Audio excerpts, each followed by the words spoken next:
With sharing tools, it can sometimes be a bit confusing figuring out who has access to what. At Shareup, we want this to be as clear as possible.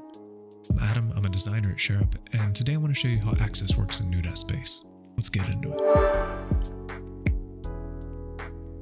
First off, everything in a space is end-to-end encrypted. This means that the contents of the space can only be viewed by you and those with whom you've shared the space's link. Under the title, there's this number here. This number increases by 1 for every device that opens this space. You can click on it here for a little bit more information about it.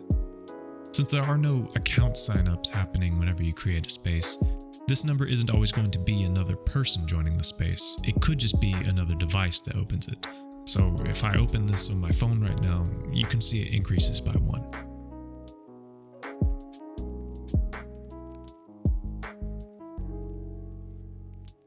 I'm Adam. Thanks for watching. Till next time, happy sharing.